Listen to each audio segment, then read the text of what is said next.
बहुत समय पहले की बात है। एक निर्जन जंगल में एकांत में एक शमशान घाट स्थित था, जहां एक अघोरी बाबा अपनी छोटी सी कुटिया बनाकर निवास करते थे। उन्होंने अपने जीवन को शिव जी की भक्ति में समर्पित कर दिया था और अनेक सिद्धियां प्राप्त की थी। दोस्तों, अघोरी का जीवन अत्यंत कठिन होता है। वे देवताओं की पूजा अर्चना में निमग्न रहते हैं। हम सामान्य लोग अपने परिवार से प्रेम करते हुए भी भगवान की पूजा करते हैं, लेकिन अघोरी केवल और केवल भगवान शिव को ही मानते हैं और उनकी भक्ति में ही तल्लीन रहते हैं। अब बाबा की उम्र हो चली थी, वे वृद्ध हो रहे थे और अपनी सिद्धियों के बल पर जान चुके थे कि उनका अंतिम समय निकट है। उन्होंने अपने जीवन भर की तपस्या से जो सिद्धियां प्राप्त की थी, वे किसी सच्चे शिव भक्त को सौंपना चाहते थे ताकि उनका दुरुपयोग न हो। इसी उद्देश्य से वे एक सच्चे भक्त की तलाश में गांव-गांव भटकने लगे। कई लोगों की परीक्षा ली, लेकिन कोई भी उस परीक्षा में सफल नहीं हुआ। अब बाबा अत्यंत व्याकुल हो गए। उन्होंने भगवान शिव से प्रार्थना की, हे भोलेनाथ, मैंने जीवन भर आपकी तपस्या की है। मैं चाहता हूं कि मेरी सिद्धियां किसी योग्य व्यक्ति को सौंप दो। हे प्रभु, मुझे किसी सच्चे भक्त से मिलवा दें। घूमते घूमते अघोरी बाबा एक अन्य गांव में पहुंचे। वहां एक घर के सामने रुक गए। उन्होंने देखा कि 16-17 वर्ष की एक कन्या स्नान करके आई थी। उसके आंगन में एक तुलसी का पौधा और एक शिवलिंग था। वह श्रद्धापूर्वक पूजा कर रही थी। पूजा के बाद उसने आंगन में खड़े कुछ कुत्तों को रोटी डाली, फिर छत पर गई और वहां बैठे पंछियों को दाना डालकर आई। आंगन में बंधी गौमाता को भी चारा खिलाया और फिर भोजन करने बैठ गई। अघोरी बाबा यह सब देख रहे थे और मन ही मन प्रसन्न हो गए। उन्होंने भगवान शिव को धन्यवाद दिया कि उनकी तलाश पूरी हो गई है। उस कन्या को देखकर अघोरी बाबा सोचने लगे कि यह कन्या गांव में रहते हुए भी सात्विक जीवन जी रही है। उसकी भक्ति भावना में कोई बनावटीपन नहीं था। भोलेनाथ के प्रति उसकी अनन्य श्रद्धा स्पष्ट झलक रही थी। अघोरी बाबा उस लड़की का इंतजार करने लगे कि कब वह घर से बाहर आए। बाबा ने अपने तपोबल से जान लिया कि उसके परिवार में कौन कौन है। उस कन्या के परिवार में वह और उसकी मां रहती थी। जब कन्या घर से बाहर आई तो उसने द्वार पर बैठे बाबा को देखकर हाथ जोड़कर प्रणाम किया और बोली, बाबा, बताइए, मैं आपकी क्या सेवा कर सकती हूँ। अघोरी बाबा ने उसे आशीर्वाद देते हुए कहा, बेटी, मैंने तुमसे बहुत उम्मीदें लगा रखी हैं, लेकिन मेरी सेवा करना इतना सरल नहीं है। कन्या ने आदरपूर्वक कहा, बाबा, जैसा भी हमसे बन पड़ेगा हम अवश्य करेंगे। अघोरी बाबा ने उसे बताया कि वह किस उद्देश्य से वहां रुके हैं और अपनी पूरी बात कह दी। बाबा ने बताया कि उनका अंत समय निकट है और वह चाहते हैं कि अपनी सिद्धियों को किसी सच्चे भक्त को सौंप दें। बाबा ने कहा, मैं एक ऐसे व्यक्ति की तलाश में हूं जो सच्चा शिव भक्त हो। जब मैं इस गांव में पहुंचा तो मैंने देखा कि तुम कितनी श्रद्धा से भोलेनाथ की पूजा कर रही थी, पशु पक्षियों को खाना खिला रही थी और द्वार पर आए बाबा का भी हालचाल पूछ रही थी। मुझे ऐसे ही भक्त की तलाश है जो इन सिद्धियों का सही उपयोग कर सके। बाबा की बात सुनकर कन्या ने दोनों हाथ जोड़कर कहा, बाबा, ये तो मेरा परम सौभाग्य है कि आपने मुझे इस लायक समझा। तब अघोरी बाबा बोले, बेटी, ये कार्य अत्यंत कठिन है। इसके लिए अनेक कठिनाइयों का सामना करना पड़ेगा, कांटों पर चलना होगा। कन्या ने कहा, बाबा, अगर आपकी सेवा और सिद्धियों की रक्षा के लिए मुझे कांटों पर भी चलना पड़े तो मैं अवश्य चलूंगी। अघोरी बाबा और वह कन्या वार्तालाप में लगे थे कि तभी उसकी मां वहां आ गई और उनकी सारी बातें सुन ली। मां ने अघोरी बाबा से कहा, बाबा, हम कैसे विश्वास करें कि आप सचमुच अघोरी हैं या भोलेनाथ के परम भक्त। क्षमा करें, परंतु मैं अपनी बेटी को किसी ऐसे कार्य में नहीं डाल सकती जिससे उसका जीवन संकट में आ जाए। मेरी इस दुनिया में बेटी ही सब कुछ है, नाते रिश्ते सब कुछ। मुझे विश्वास नहीं हो रहा है बाबा, आज के युग में ऐसी सिद्धियां कहाँ होती हैं। अघोरी बाबा ने उत्तर दिया, माता, तुम्हारी चिंता जायज है। हर माँ अपने बच्चों की रक्षा के लिए चिंतित रहती है, लेकिन तुम चिंता मत करो, तुम्हारी बेटी को कुछ नहीं होगा। अगर तुम मुझ पर विश्वास नहीं कर रही हो तो मैं तुम्हें कुछ दिखाता हूं जिससे तुम मुझ पर विश्वास कर सको। बाबा ने मां से कहा, देखो, अभी जो कुत्ते इस कन्या ने खाना खिलाया था वहां 2 कुत्ते बैठे हैं। देखो, एक रोटी खा रहा है और दूसरा बैठा है। ध्यान से देखो, मैं कहता हूं कि कुछ ही क्षणों में यह कुत्ता मृत्यु को प्राप्त होगा। माँ को बाबा की बात का बिल्कुल विश्वास नहीं हुआ। उसे नहीं पता था कि बाबा सिद्धियां भी रखते हैं। जैसे ही वह कुत्ता जिसने रोटी खाई थी इधर उधर घूमने लगा, दूसरे कुत्ते के पीछे भौंकते हुए तेजी से भागा और एक बड़े पत्थर से टकरा गया। तुरंत ही उसकी मृत्यु हो गई। यह देखकर कन्या की मां सिद्ध बाबा के चरणों में गिर पड़ी और माफी मांगने लगी। बाबा, जाने अनजाने में अगर मुझसे कोई भूल हो गई हो तो कृपया माफ कर दें। अघोरी बाबा ने कहा, माता, तुम्हारी चिंता स्वाभाविक है। कोई भी मां अपने बच्चे को ऐसे नहीं सौंप सकती। हर मां की चिंता जायज होती है। अघोरी बाबा कहते हैं, आजकल किसी अजनबी पर सहज विश्वास करना कठिन है। परीक्षा लेना गलत नहीं है, खासकर जब यह जानना हो कि व्यक्ति सच्चा है या नहीं। इंसान के रूप में कई छलिया भी छुपे होते हैं।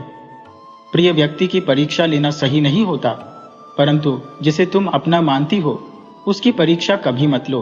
कन्या की मां ने गौरी बाबा से पूछा, बाबा, मेरी बेटी को अपनी भक्ति की परीक्षा देने के लिए क्या करना होगा? इस पर अघोरी बाबा ने उत्तर दिया, यह सरल है, क्योंकि तुम्हारी बेटी का विवाह अगले महीने ही होने वाला है। यह रिश्ता अचानक ही आएगा और विवाह भी अचानक ही संपन्न होगा। तुम्हें इस बात का ज्ञान नहीं था, परंतु मैं यह अपनी दिव्य दृष्टि से देख रहा हूं। यह सुनकर मां बहुत खुश हो गई कि उनकी बेटी का विवाह हो जाएगा। परंतु अघोरी बाबा ने आगे कहा, विवाह के बाद उसके वैवाहिक जीवन में क्लेश होगा। यह उसकी परीक्षा का हिस्सा बनेगा। यह सुनकर मां घबरा गई, परंतु कन्या बिल्कुल नहीं घबराई। उसकी मां ने कहा, नहीं बाबा, मेरी बेटी का वैवाहिक जीवन सुखी होना चाहिए। कृपया मुझे बताएं कि मेरी बेटी का जीवन कैसे सुधरेगा। लड़की ने अपनी मां से कहा, मां, घबराओ नहीं, मुझे बाबा पर पूरा विश्वास है। मेरे भोलेनाथ सब अच्छा करेंगे। मैं हर कठिनाई को सहन करूंगी। बाबा, कृपया बताएं मुझे क्या करना होगा। मैं हर परीक्षा देने के लिए तैयार हूं। चाहे मेरे जीवन में कितने ही दुख और कष्ट आए, मैं सब सहन करूंगी। यह सुनकर अघोरी बाबा बहुत प्रसन्न हुए और बोले, तुम्हें विवाह के बाद 21 दिन तक अविवाहितों की तरह रहना होगा। यही तुम्हारी सबसे बड़ी परीक्षा है।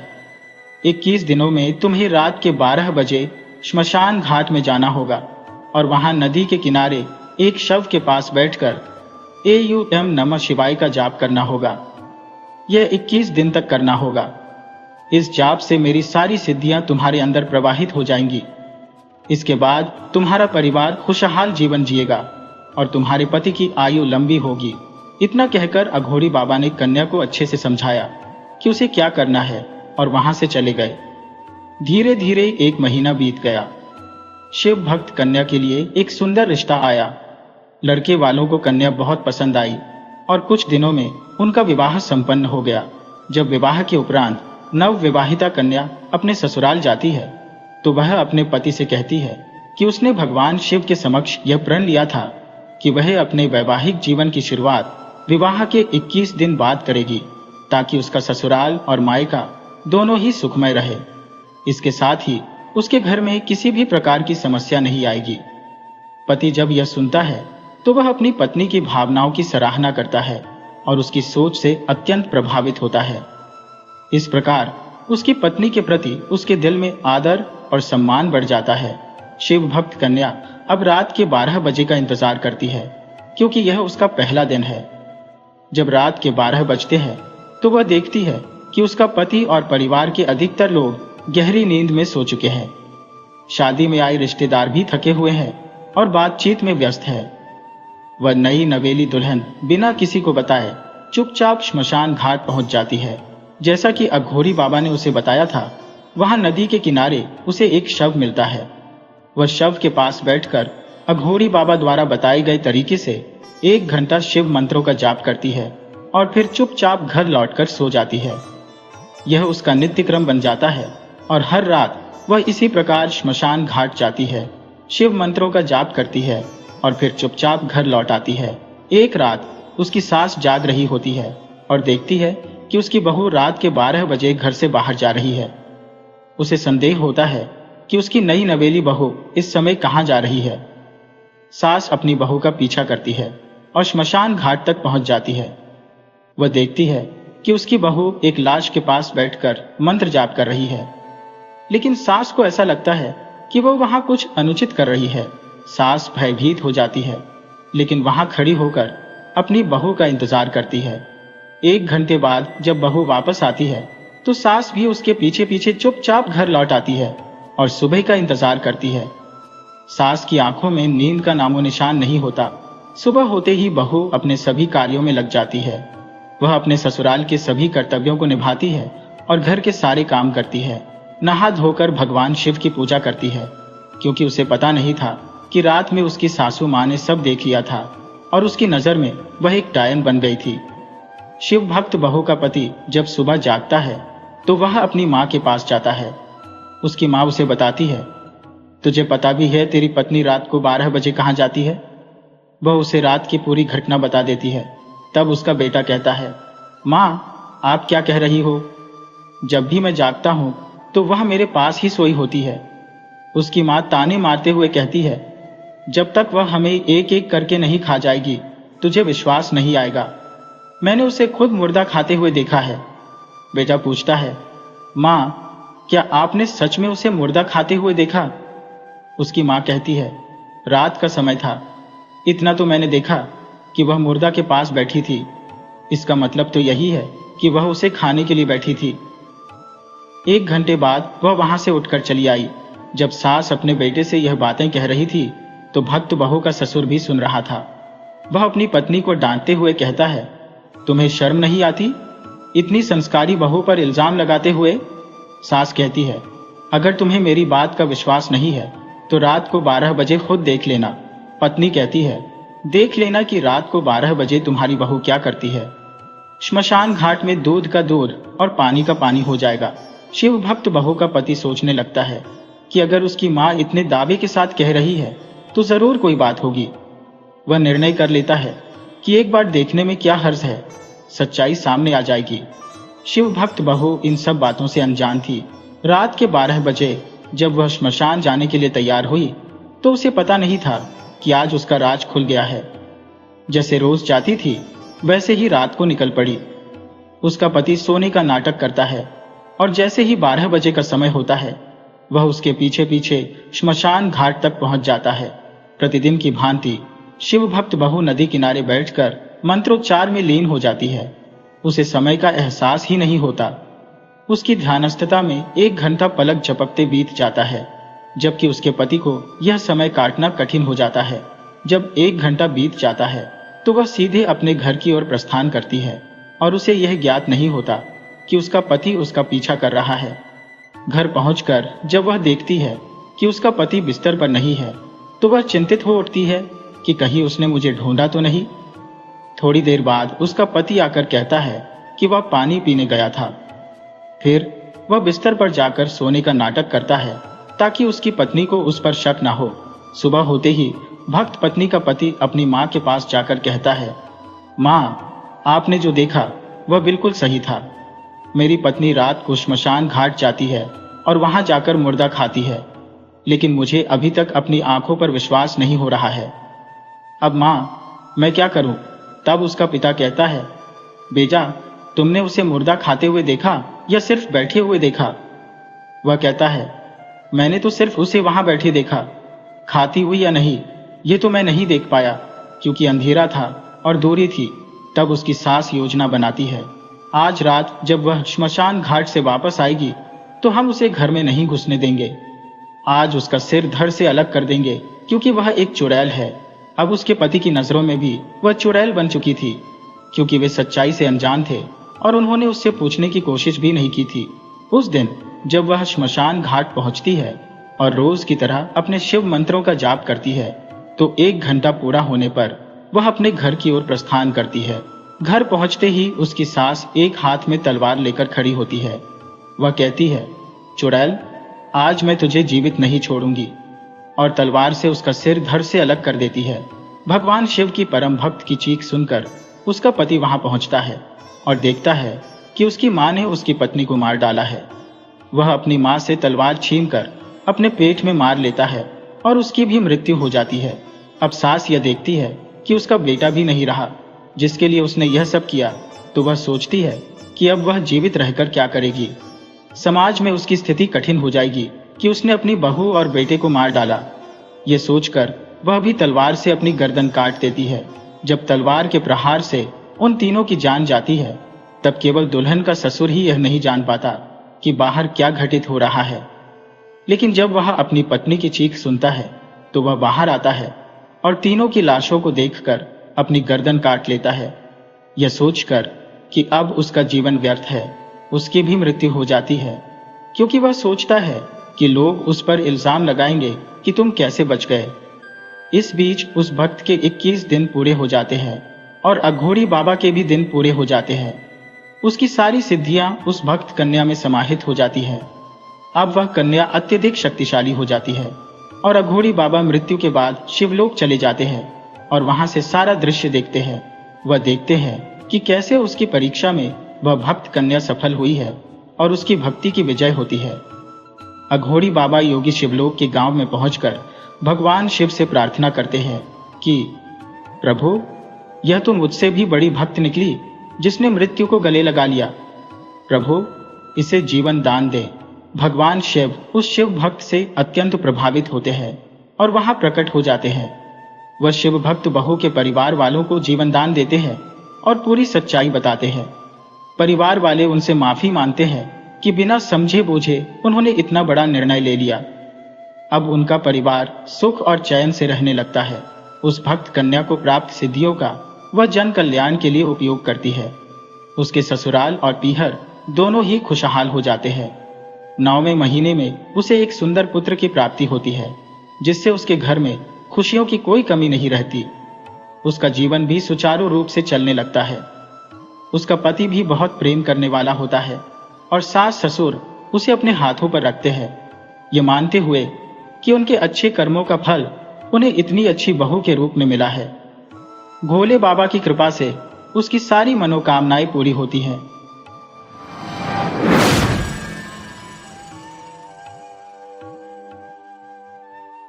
चैत का महीना था, लेकिन वे खलिहान जहां अनाज की दरिया बहती थी, अब पशुओं के शरण स्थल बन चुके थे।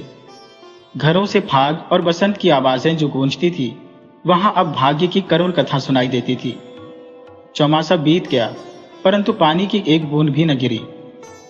जेठ के महीने में एक मूसलाधार बारिश जरूर हुई थी, जब किसानों ने खरीफ की फसल बोई थी, लेकिन इंद्रदेव ने अपना सब कुछ मानो एक ही बार में बरसा दिया था। पौधे बड़े हुए और फिर सूख गए। ऐसा प्रतीत होता था कि जल था, परंतु वह केवल आशा का आभास था। दुख की घटाएं थी। किसानों ने बहुत प्रयास किए, परंतु इंद्रदेव ने किसी पर दया नहीं की। खेतों में पौधे नहीं थे, गोचर में घास नहीं थी, तालाबों में पानी नहीं था। सभी को बड़ी मुसीबत का सामना करना पड़ रहा था। चारों ओर धूल उड़ रही थी। दरिद्रता और सूखा के कारण लोग दुखी थे। लोगों ने पहले अपने गहने और बर्तन गिरवी रखे, फिर बीज डाले, फिर जानवरों की बारी आई और अब आजीविका का कोई और सहारा नहीं रहा। तब अपनी जन्मभूमि पर जान देने वाला किसान अपने बाल बच्चों को लेकर मजदूरी करने के लिए निकल पड़ा। काल पीड़ितों की सहायता के लिए कहीं कहीं सरकार ने सहायता शिविर लगाए थे। बहुत से लोग वहीं पर जम गए जहां जिसको सुविधा मिली। संध्या का समय था। यादव राय थककर अपने घर आया और अपनी पत्नी से उदास होकर बोला, दरख्वास्त नामंजूर हो गई। ये कहते कहते वह जमीन पर लेट गया। उसका मुख पीला पड़ गया था और आंखें सिकुड़ गई थी। 2 दिन से उसने दाना भी नहीं खाया था। घर में जो कुछ भी था सब पेट में समा गया। अब तो गांव का साहूकार भी कर्ज देने से इनकार करता था। केवल तकबी का सहारा था, लेकिन उसकी दरख्वास्त भी आज नामंजूर हो गई। आशा का झलमिलाता दीपक बुझ गया। देवकी ने अपने पति की ओर देखा। उसकी आंखों में आंसू उमड़ आए। वह सोने लगी। पति दिन भर का थका मांदा घर आया है, उसे क्या खिलाएगी? लज्जा के मारे वह हाथ धोने के लिए पानी भी नहीं लाई। उसने सोचा, जब हाथ धोकर मेरा पति मेरी ओर आशा भरी दृष्टि से देखेगा, तब मैं उसे खाने में क्या दूंगी? उसने तो खुद कई दिन से दाना भी नहीं खाया था, लेकिन इस समय उसे जो दुख हुआ वह उसकी भूख से कई गुना अधिक था। उसका बच्चा साधो नींद से जागा और मिठाई की लालसा में मां से लिपट गया। इस बच्चे ने आज सुबह से कल केवल एक रोटी का टुकड़ा ही खाया था और तब से कई बार उठकर कई बार रोते रोते सो गया। 4 वर्ष का नादान बच्चा, उसे वर्षा और मिठाई में कोई संबंध दिखाई नहीं देता था। यादव राय ने उसे गोद में उठा लिया और उसकी ओर दुख भरी दृष्टि से देखा। यादव राय की आंखें झुक गईं और उसका हृदय पीड़ा से भर आया। दूसरे दिन वह परिवार भी घर से बाहर निकल पड़ा। जिस प्रकार पुरुष के चेहरे पर गर्व और स्त्री की आंखों में शर्म हमेशा होती है, उसी प्रकार मेहनत की रोटी कमाने वाला किसान भी मजदूरी की तलाश में घर से बाहर नहीं निकलता। लेकिन हे पापी पेट, सब कुछ करा सकता है।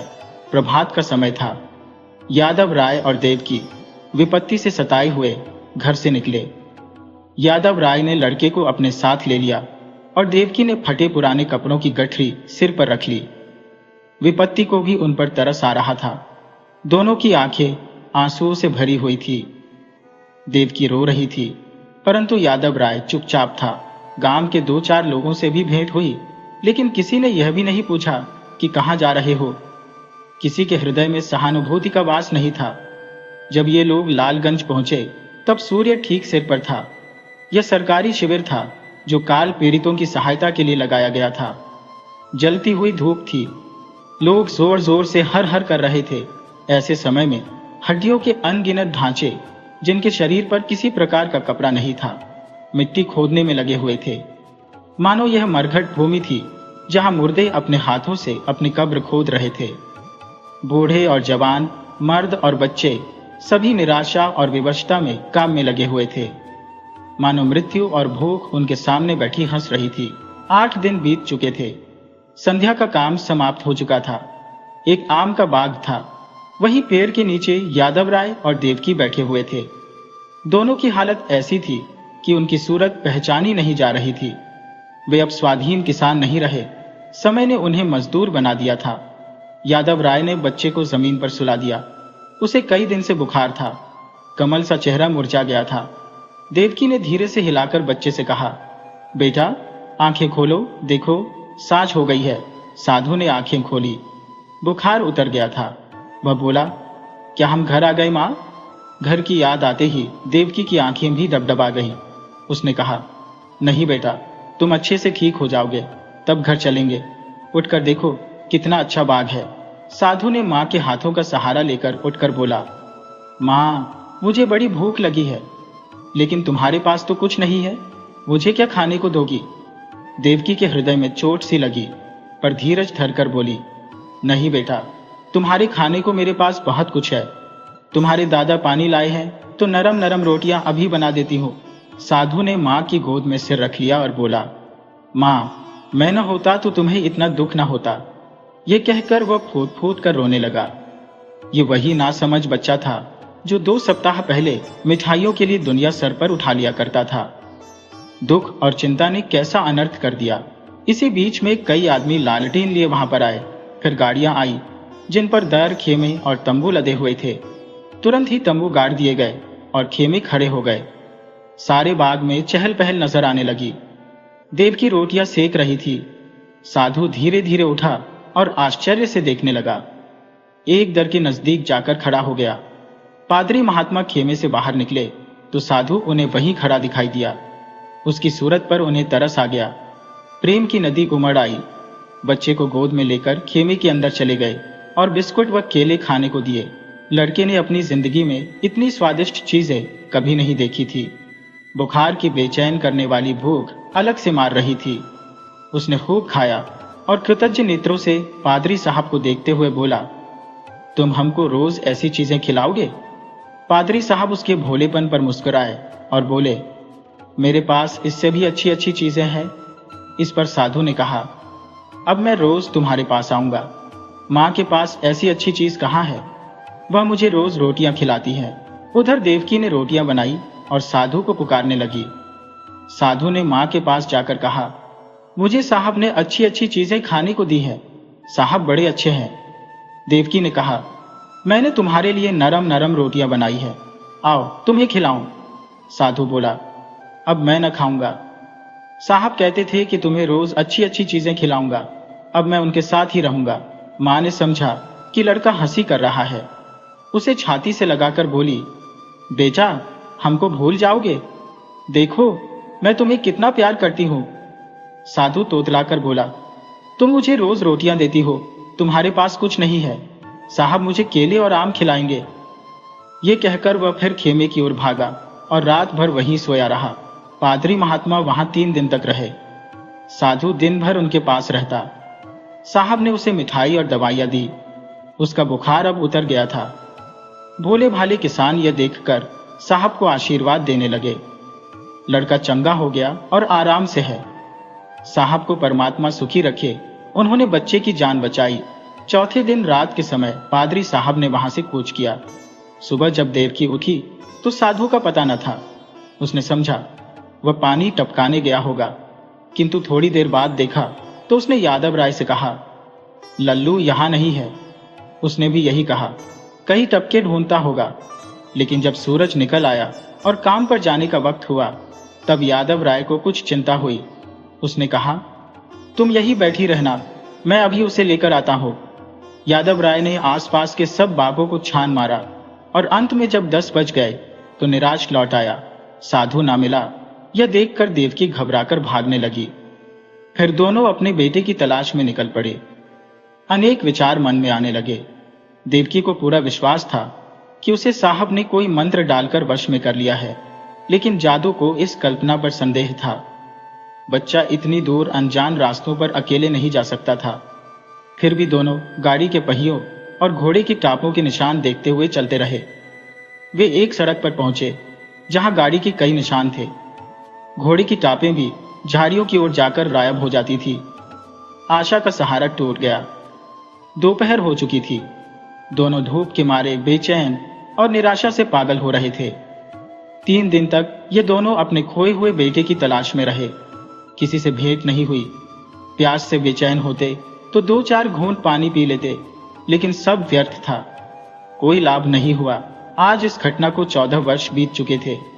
इन 14 वर्षों में सब कुछ बदल चुका था। चारों ओर राम राज्य जैसा दृश्य था। इंद्रदेव ने भी अब कभी वैसी निर्दयता नहीं दिखाई। फसलें लहलहा रही थी।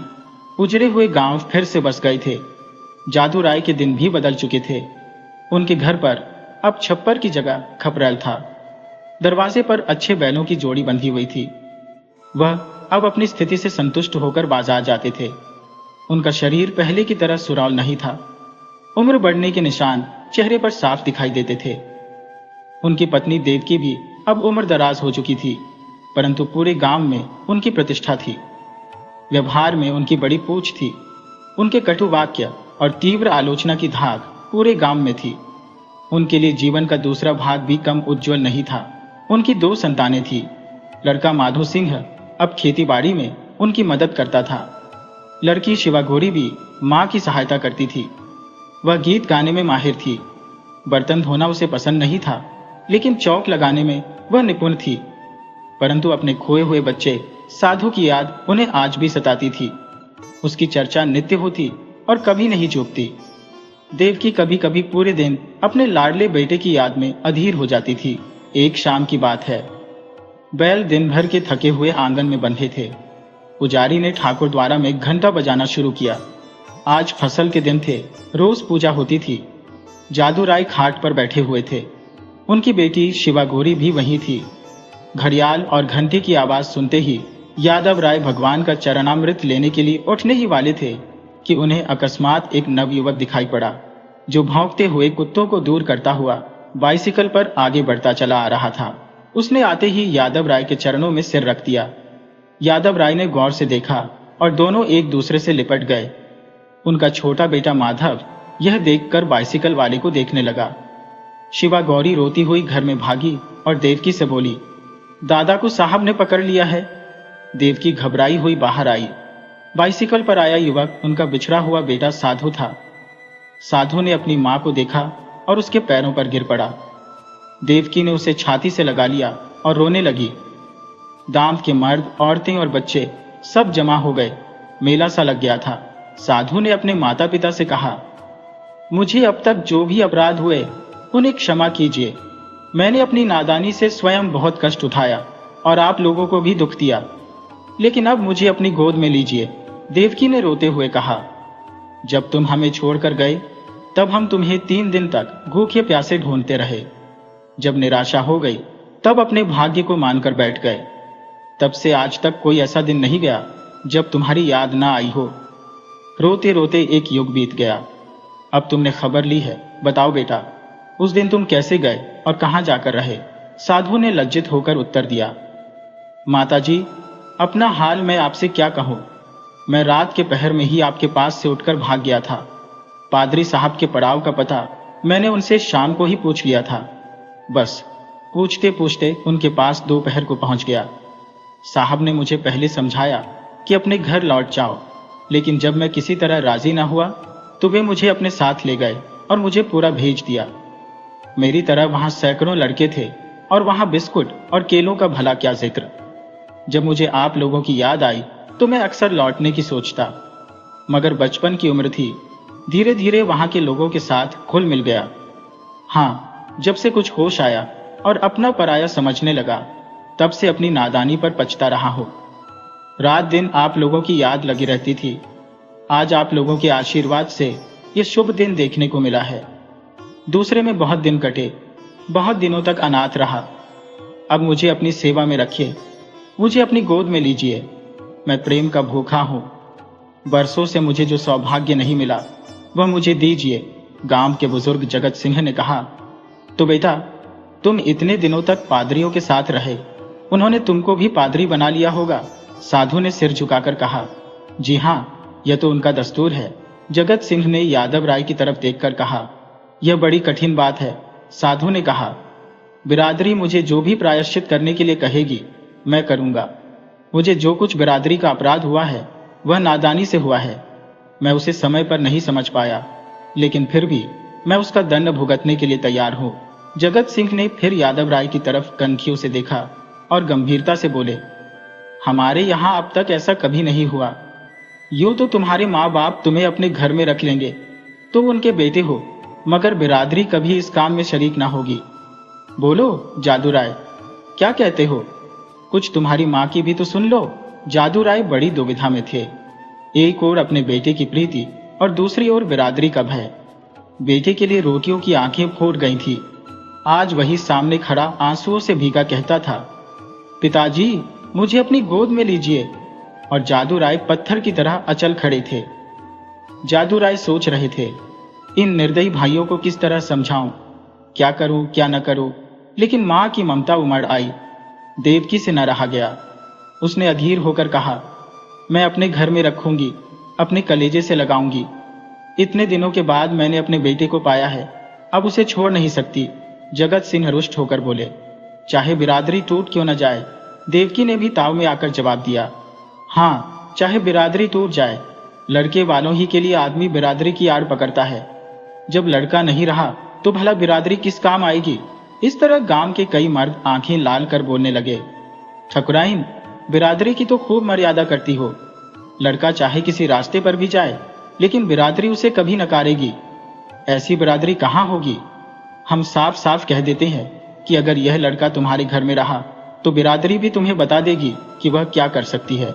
जगत सिंह कभी कभी यादव राय से रुपए उधार लिया करते थे। वे मधुर स्वर से बोले, भाभी, बिरादरी यह थोड़ी न कहती है कि तुम लड़के को घर से निकाल दो। लड़का इतने दिनों के बाद घर आया है तो हमारे सर आंखों पर। बस जरा खाने पीने और चाट का बचाव बना रहना चाहिए। बोलो जादू भाई, अब बिरादरी को कहां तक दबाना चाहते हो। यादव राय ने अपने पुत्र की तरफ क्रूर नेत्रों से देखा और कहा, बेटा, जहां तुमने हमारे साथ इतना संघर्ष किया है वहां जगत भाई की यह बात मान लो। साधु ने कुछ तीखे शब्दों में कहा, क्या मान लो? यह कि अपनों में ही गैर बनकर रहूं, अपमान सहूं, मिट्टी का घड़ा भी मेरे चुने से अशुद्ध हो जाए। नहीं, ये मुझसे नहीं होगा। इतना निर्लज्ज मैं नहीं हूं। जादू राय को पुत्र की यह कठोरता अप्रिय मालूम हुई। वे चाहते थे कि इस वक्त बिरादरी के लोग जमा हो, उनके सामने किसी तरह से समझौता हो जाए। फिर कौन देखता है कि हम उसके साथ किस तरह से रहते हैं।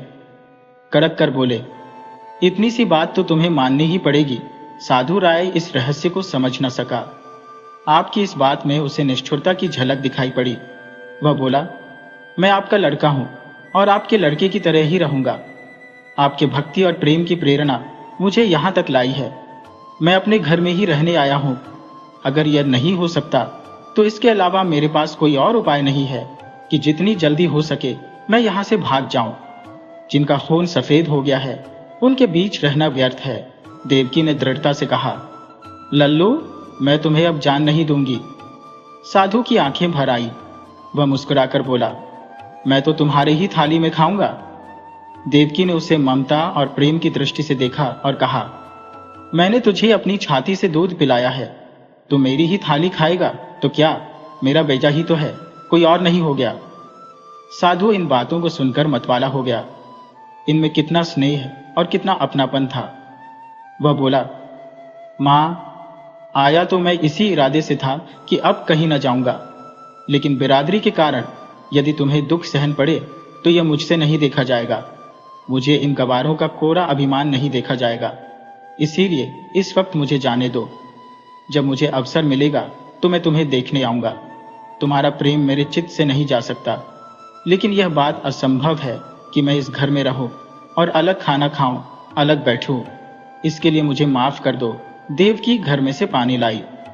साधु मुंह धोने लगा। बहन शिवागौरी ने मां का इशारा पाया तो डरते डरते साधु के पास गई। साधु को आधार पूर्वक प्रणाम किया। साधु ने पहले उन दोनों को आश्चर्य पैसे देकर फिर अपनी मां को मुस्कुराते देखकर समझ गया। उसने अपने भाई बहन को अपनी छाती से लगा लिया। मां खड़ी यह दृश्य देखती थी और उमंग से फूली न समाती। जलपान करके साधु ने बाइसिकल संभाली और मां आपके सामने सर झुककर चल पड़ा और बोला, वहीं जा रहा हूं जहां से तड़प कर आया था। इस क्षेत्र में जहां पर अपना कोई नहीं था। देवकी फूट फूट कर रो रही थी और जादू राय आंखों में आंसू भरे हुए हृदय में एक अथाह पीड़ा अनुभव करते हुए सोचता था, हे मेरे लाल, तुम मुझसे अलग हो जाते हो। ऐसा योग्य और होनहार लड़का हाथ से निकाला जाता है, और केवल इसलिए कि अब हमारा खून सफेद हो गया है। साधु गांव से वापस लौट गया।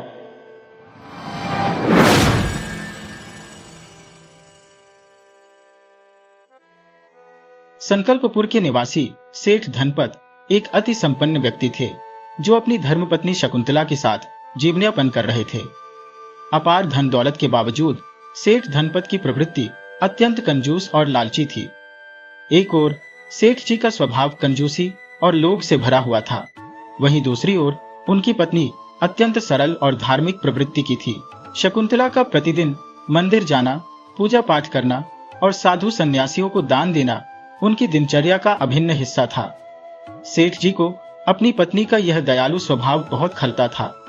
वह नहीं चाहते थे कि उनकी पत्नी धर्म कर्म के कार्य करें, जबकि शकुंतला चाहती थी कि सेठ धनपत की बुद्धि भी धर्म कर्म और दान पुण्य की ओर अग्रसर हो। दिन इसी प्रकार बीत रहे थे। सेठ जी प्रतिदिन अपने व्यापारिक कार्यों के लिए दुकान पर जाते थे, जहां उनकी तिजोरी हमेशा सोने की मोहरों से भरी रहती थी। फिर भी उनका लालच कम नहीं होता था। जैसे जैसे तिजोरी में मोहरें बढ़ती जाती थी, वैसे वैसे उनकी लालसा और भी बढ़ती जाती थी। सेठ जी की कंजूसी की हद यह थी कि वे किसी को एक कौड़ी भी नहीं देते थे। यदि कोई दरवाजे पर आकर हाथ फैलाता तो सेठ जी उसे दुत्कार देते थे। संयोगवश एक दिन सेठ जी के यहाँ एक साधु आ गया और उनसे कुछ दान देने की प्रार्थना करने लगा। अचानक सेठ जी को न जाने क्या हुआ कि उन्होंने एक आने का सिक्का साधु की झोली में डाल दिया। साधु ने सेठ को आशीर्वाद दिया और चला गया। सेठ जी वापस अपने कार्य में लग गए। पूरे दिन के काम के बाद शाम को जब सेठ जी घर लौटने लगे तो कुछ कदम चलते ही उनके पैरों से कुछ टकराया।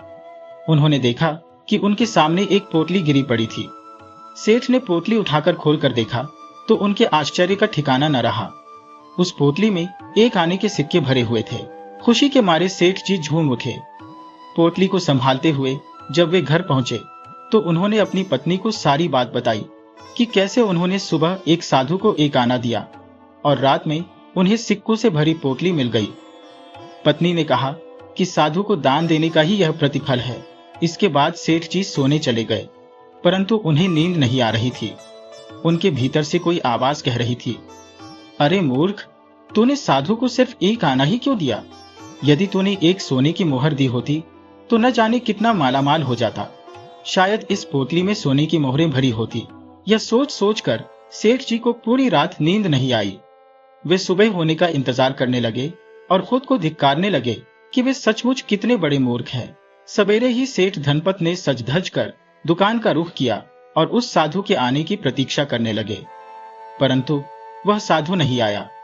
संध्या होते होते सेठ जी की बेचैनी बढ़ने लगी, पर वे कुछ कर नहीं सकते थे। अगले कुछ दिनों तक सेठ जी उस साधु की राह देखते रहे। फिर एक दिन अचानक वही साधु फिर से सेठ जी के पास भिक्षा मांगने आया। साधु को देखते ही सेठ धनपत का चेहरा खिल उठा। उन्होंने तुरंत अपनी तिजोरी से एक सोने की मोहर निकालकर साधु को दे दी। सोने की मोहर पाकर साधु अत्यंत प्रसन्न हुआ और खुशी खुशी वहां से चला गया। अब तो सेठ जी के लिए एक एक पल काटना एक युग के समान हो गया था। वह चाहते थे कि कैसे भी समय जल्दी जल्दी बीत जाए। वक्त अपनी रफ्तार से गुजरा और संध्या हो गई। सेठ जी फटाफट अपने घर की ओर चल दिए। वह ठीक उसी स्थान पर रुक गए जहां उन्हें पहले सिक्कों से भरी हुई पोटली मिली थी, परंतु आज वहां कुछ नहीं था। सेठ को लगा शायद वह कुछ जल्दी आ गए हैं तो थोड़ा इंतजार करना उचित रहेगा, मगर बहुत देर गुजरने के बाद भी उन्हें कुछ प्राप्त नहीं हुआ। फिर सेठ जी ने सोचा कि यहाँ पर कुछ नहीं है तो आगे के रास्ते में शायद कोई पोटली मिल जाए। वह पूरे रास्ते भर खाक छानते हुए घर पहुंचे, परंतु आज उन्हें कोई थैली नहीं मिली। सेठ जी अत्यंत निराश और दुखी मन से घर पहुंचे। सेठ जी का मुरझाया हुआ चेहरा देखकर उनकी पत्नी ने पूछा, क्या हुआ, आज आप उदास क्यों हैं? तब सेठ धनपत ने अपनी पत्नी को सारी बात बताई और कहा, पिछली बार जब मुझे रुपयों की थैली मिली थी तो तुमने कहा था कि यह दान देने का फल है, परंतु आज तो मैंने सोने की मोहर दान में दी है, तो फिर इसका फल मुझे क्यों नहीं मिला? तब पत्नी ने मुस्कुराते हुए कहा, बात यह है, पिछली बार जो आपने एक आना दान में दिया था वह त्याग की भावना से और बिल्कुल निस्वार्थ मन से दिया था। आपको उसके बदले में कुछ नहीं चाहिए था। आज आपने जो दान किया है वह भले ही सोने की मोहर का है, परंतु उसके पीछे निहित स्वार्थ और लालच था। आप एक मोहर के बदले में फैली भरकर मोहरें चाहते थे।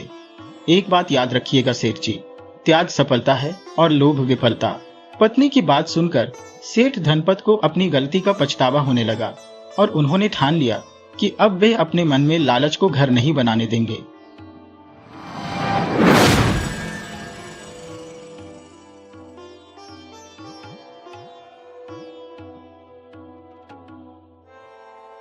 एक समृद्ध राज्य में एक राजा और रानी निवास करते थे, जिनका परस्पर प्रेम असीम था। राजा का राज्य हर ओर सुख समृद्धि में लिप्त था और जनता आनंद मग्न थी। राजा अपनी रानी के प्रति अगाध प्रेम रखता था और समय अपनी रफ्तार से गुजरता रहा। राजा के दिन उल्लासपूर्ण बीतते गए। समय के साथ रानी गर्भवती हो गई और 9 माह के बाद उन्होंने एक कन्या को जन्म दिया। दुर्भाग्यवश जन्म के तुरंत पश्चात रानी का देहांत हो गया, जिससे राजा को गहरा आघात पहुंचा। राजा ने अपनी नवजात पुत्री को रानी की मृत्यु का कारण मान लिया और उस पर कुलक्षण का दोष मढ़ दिया। रानी की असीम प्रेम में डूबा राजा अपनी बेटी से घृणा करने लगा और उसे अपनाने से इनकार कर दिया। समय बीतता गया और राजा का दुख और बढ़ता गया। ना तो राजकाज में उनकी रुचि रह गई, ना ही किसी विषय पर उनकी कोई प्रतिक्रिया। यह देखकर उनके मंत्रियों, परिवार और रिश्तेदारों को गहरी चिंता हुई कि अगर यह स्थिति यूं ही रही तो राज्य की प्रगति रुक जाएगी और पड़ोसी राज्यों द्वारा आक्रमण का भय भी बढ़ जाएगा।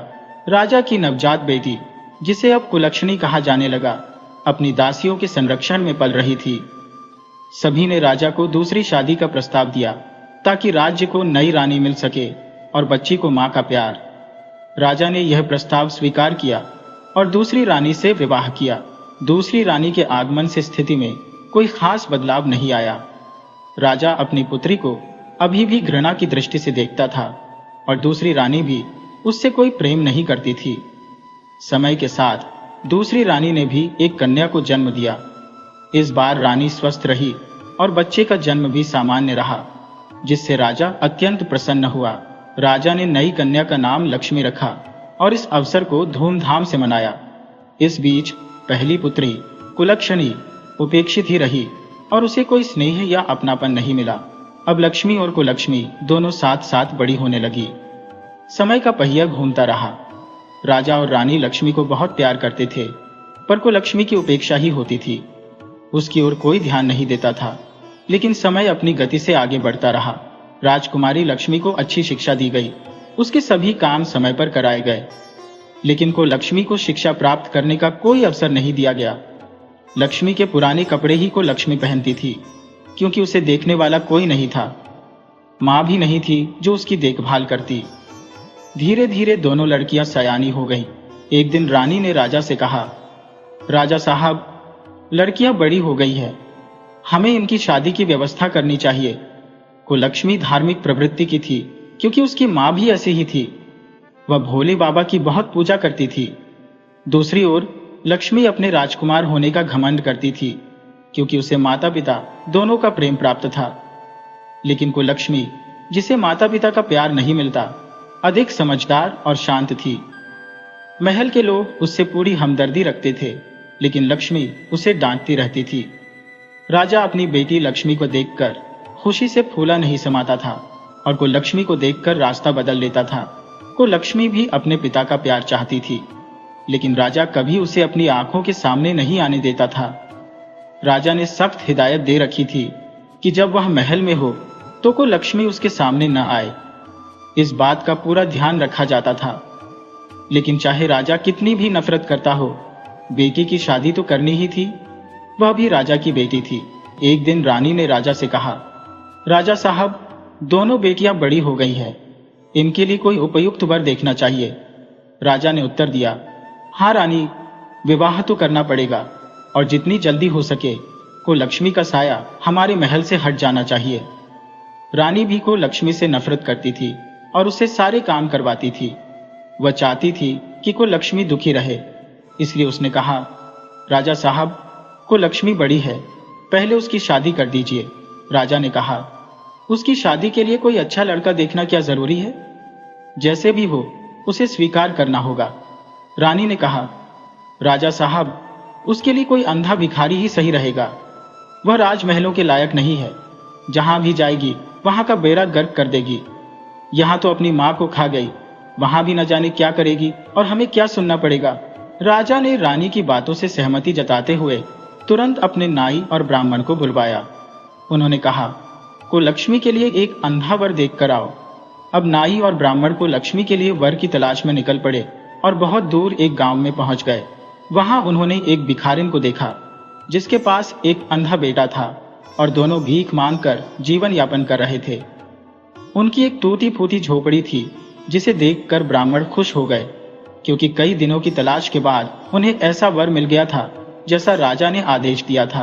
राजा के नाई और ब्राह्मण उस भिखारिन के पास गए और बोले, माई, हम तेरे बेटे के लिए एक बहुत अच्छा रिश्ता लाए हैं। पहले तो भिखारिन हंसी और फिर कहने लगी, क्यों भैया, मेरी गरीबी का मजाक क्यों उड़ा रहे हो? भला मेरे अंधे बेटे से कौन विवाह करेगा? नाई ने कहा, अरे नहीं माई, हम सच में तुम्हारे बेटे के लिए एक बहुत अच्छा रिश्ता लाए हैं, और वो भी राजमहल से। यह सुनकर भिखारिन को विश्वास ही नहीं हुआ। वह तुरंत राजी हो गई कि राजमहल से उसकी बहू आएगी, चाहे जैसी भी हो। नाई और ब्राह्मण ने उस रिश्ते को पक्का करके अपने राज्य लौट आए और राजा को सारी बात बताई। राजा ने कहा, ठीक है, जैसा लड़का चाहिए था वैसा मिल गया। राजा ने को लक्ष्मी का विवाह उस अंधे भिखारी से कर दिया और दान दहेज के नाम पर कुछ भी नहीं दिया। बेचारे को लक्ष्मी वहां से विदा होकर अपने ससुराल आ गई। ससुराल पहुंचकर उसने देखा कि वहां एक टूटी फूटी झोपड़ी है, बैठने के लिए भी सही जगह नहीं थी। बेचारी ने भगवान से प्रार्थना की, हे भगवान, हे शंकर भोले, आप मेरी कैसी परीक्षा ले रही है? मुझे ऐसा पति मिला जो अंधा है। कम से कम मेरा जीवन साथी होता तो हम दोनों कुछ कमा लेते, लेकिन जो मिला है वही मेरे लिए परमेश्वर है। मैं हमेशा इसका साथ निभाऊंगी। उसने अपनी सासू माँ से कहा, माँ जी, जो भी घर में है खाना बनाने के लिए मुझे दे दीजिए। उसकी सास और उसका पति भीख मांगते थे और जो भी पैसे मिलते थे उन्हीं से उनका गुजारा होता था। कई बार तो उन्हें भूखा ही सोना पड़ता था। को लक्ष्मी ने जो भी पैसे मिले उनसे खाना बनाया और अपनी सासू माँ और अंधे पति को खिलाया, और जो बचा वह खुद खाया। वह भोले बाबा की मर्जी मानकर उनके साथ प्रेम से रहने लगी और उनकी सेवा करने लगी। उसने उन्हीं में सुख तलाशने की कोशिश की। उधर रानी ने राजा से कहा, राजा साहब को लक्ष्मी का विवाह हो गया, अब हमें उसकी चिंता नहीं है। अब हमारी लक्ष्मी बिटिया के लिए भी कोई अच्छा वर ढूंढ दीजिए। राजा ने नाई और ब्राह्मण को बुलाया और कहा, एक अच्छे राजा का बेटा, राजकुमार जो बड़ा राज्य हो, ऐसा वर ढूंढना चाहिए जिसमें हमारी लक्ष्मी का विवाह तय हो सके। नाई और ब्राह्मण लक्ष्मी के लिए वर की तलाश में निकल पड़े और एक चक्रवर्ती राजा के यहाँ पहुंचे। लक्ष्मी सुंदर भी थी और वहां का राजकुमार भी एक ही था जो चक्रवर्ती सम्राट बनने वाला था। इसलिए उन्होंने वहां पर लक्ष्मी का रिश्ता तय कर दिया। समय पर बारात पहुंची।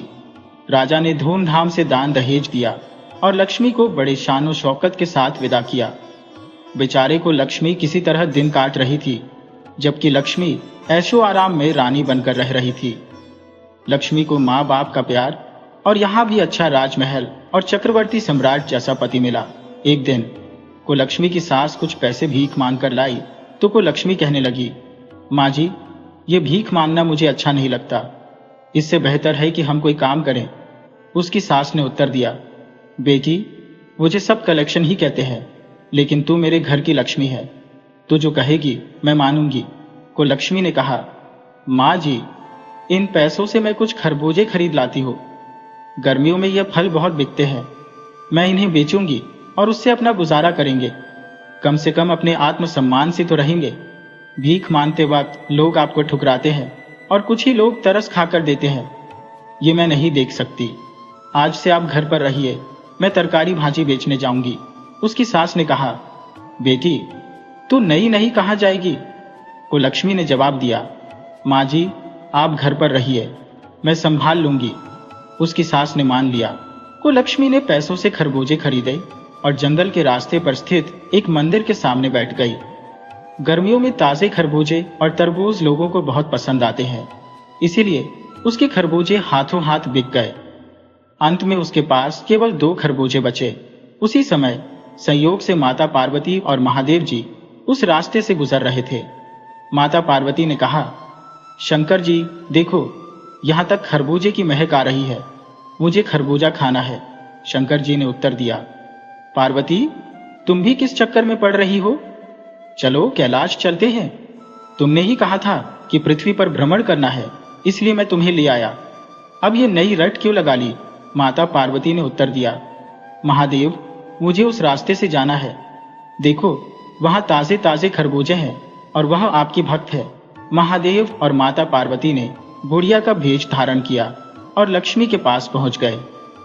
उस समय लक्ष्मी के पास केवल 2 खरबूजे बचे थे। उन्होंने भिक्षाटन के लिए बुढ़िया का रूप धारण किया और वहां पहुंचे।